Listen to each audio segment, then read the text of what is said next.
The second Five Nights at Freddy's movie came out just about 2 weeks ago, and it has prompted a lot of discussion about the lore implications of the movie on the games. Because of that, that's not something I'm going to talk about a lot in this video, just because there are so many places you can go to listen to that kind of content. Instead, what I want to talk about is what we've been talking about and anticipating for this movie since the release of the first one in 2023, which is, of course, is it scary? Now, on a basic level, yes, it is scary, but that does not necessarily make it a good horror movie.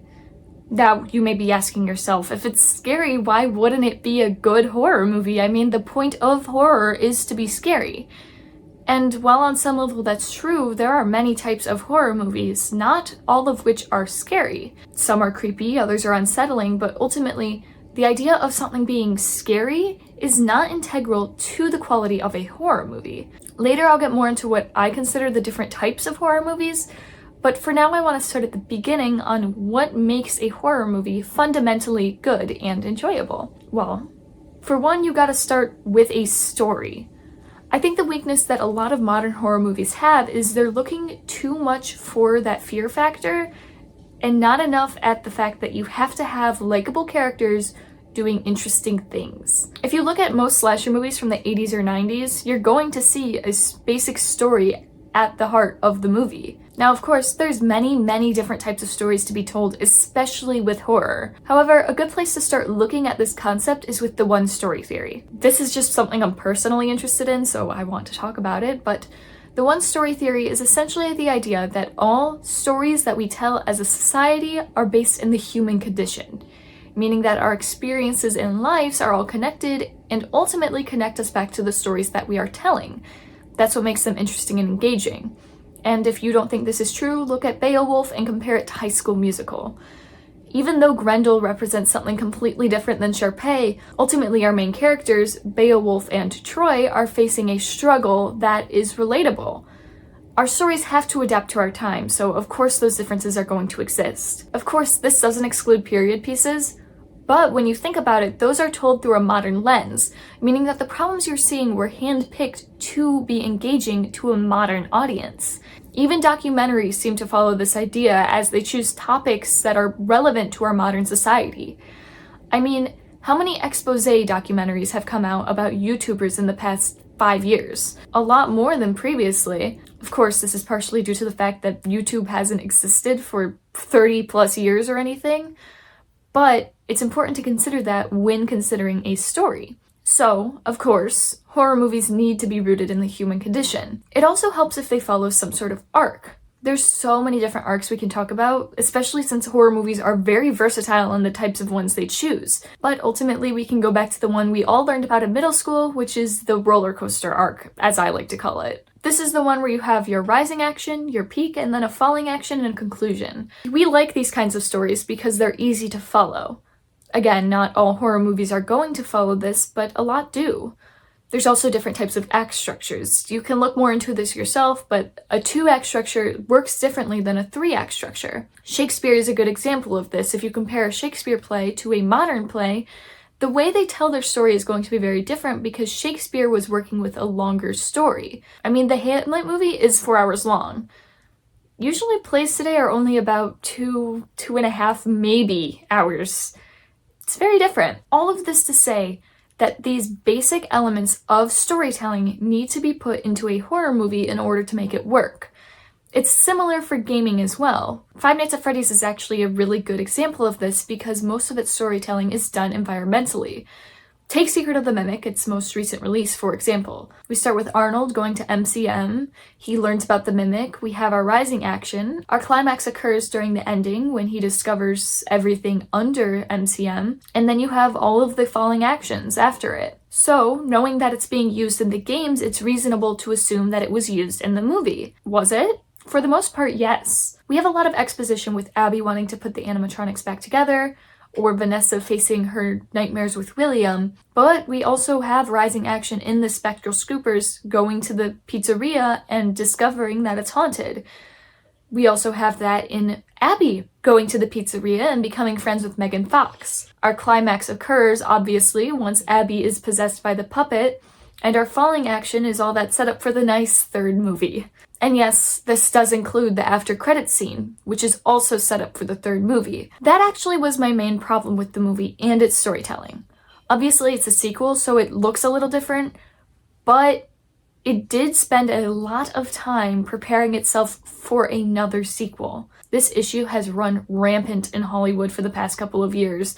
Just take any Avengers movie. I like Spider-Man. I'm not watching 10 movies to understand what's happening in Spider-Man. I don't want to have to read every single FNAF book or play every game to understand what's happening in the FNAF movie. They've done a good job making sure that this is not the case, but you are definitely going to have to watch the second in order to understand the third, because half of that movie was just set up. Ignoring that, we know that the FNAF movie has a very, very basic plot premise that works for a horror movie. So now we gotta ask ourselves, were the horror elements there? Beyond just having jump scares that were scary, do we know that this movie was scary? That doesn't make a ton of sense, but let me explain. Horror movies in general tend to either be A, thrilling, B, creepy, or 3, scary. Ultimately, all 3 of these movies have one goal in common, and that is to create the cathartic feeling of adrenaline. Creepy movies do this by using creepy imagery. An example I like to use for this is the X trilogy. Overall, it's not super scary, but the imagery is obscure and unsettling in a way that's creepy. A lot of ghost movies also do this. Of course, a lot of ghost movies also use the scary element. Ultimately, these movies are scary because they're unsettling. They make you feel uncomfortable and paranoid in a way. Meanwhile, movies that cause adrenaline would be those like Final Destination. While the Final Destination franchise obviously has unsettling imagery and a few scary moments, a lot of it is based on the fact that it can get your heart pumping, which makes you want to come back or at least keep watching. That's why there's so many of these movies. And that's why they're so fun to see. You're not necessarily scared by what's happening, you're glad it's not you, but it's fun to watch. Which is a bit gruesome, but ultimately we like that because it's cathartic. We're not the ones getting hurt and we're not the ones doing the hurting, so we enjoy watching it. Then there's scary movies. This is your bulk of horror movies. It's your slashers, it's your Nightmare on Elm, Friday the 13th, your classics. These movies are largely the reason why people think the horror genre needs to be scary, and a lot of the reason why the first FNAF movie got so much critique. You see, the problem with that movie was it was relying too much on the creepy imagery of the games. The issue was, they thought their target demographic was much younger than it was. Unfortunately, all those kids grew up and now they're not scared of just Freddy Fazbear on his own. They're scared of the jump scares that they don't know are going to happen because in the games, a lot of them have become predictable. That's why Steel Wool has made such a shift in the way the games are played. So, the first movie wasn't scary. The second movie, meanwhile, used those jump scares that fit the franchise, as well as creepy imagery to be scarier. Now, I can say for certain that the jump scares worked. That's what I've seen a lot of people talking about. Whether the creepy imagery worked or not, that's not as clear. There's a lot of people who found the puppet creepy but not scary. And yes, there is a difference. If you want to know more about that, watch the Vsauce video, it's really good. Either way, a lot of people were agreeing that the creepy elements, which were largely due to the puppet's possession, didn't really work for the franchise. I know for me it personally took me out of it because that's A, not imagery that we've seen in the games, so it didn't feel particularly like Five Nights at Freddy's, and B, it reminded me of a lot of other bad horror movies that I have seen. In particular, it reminded me of Night Swim and Megan. Not that either of those are awful, they're fun to watch, but they're not the scariest horror movies I can think of that have been released in the past few years. They're also both ironically Blumhouse movies, so that's kind of fun. I like that Blumhouse kind of has its own motif going on with the creepy eyes and the crawling on the ground. It's fun to watch. But like I said, I didn't find it scary. So, I don't know if I would say those creepy elements actually incited adrenaline as intended. Of course, there's a lot more to talk about when it comes to this movie, just in its lore and the way that the dialogue was written, which wasn't a huge fan of that. But ultimately, I think that it was a good horror movie. It had a plot outside of just being scary, but when it came to the stuff that needed to be scary, the jump scares, the animatronics, that kind of thing, it worked. It was better than the original. Personally, I'd like to see them go even further with the third movie, especially when using the animatronics. I'm so tired of these movies using humans as the main antagonists, especially because there's 3 right now. I mean, the franchise is about the animatronics. Obviously, it's also about the humans behind the animatronics, but I want to see the animatronics in the animatronic bear movie. I feel like that's not a huge ask. Either way, I know that it's not likely that they're gonna go much further, especially not when it comes to gore, which is its whole own thing, because it's PG-13 and a lot of kids are going to see it. Kids might be seeing a lot worse on the internet, but if we can keep them out of that on the movies, I'm not too upset about it. Either way, I thought the movie was good. I enjoyed it. I'll probably see it again. And I want to know what you guys think. Did you find it scary? Do you think it's a good horror movie? What do you think's going to happen in the third one?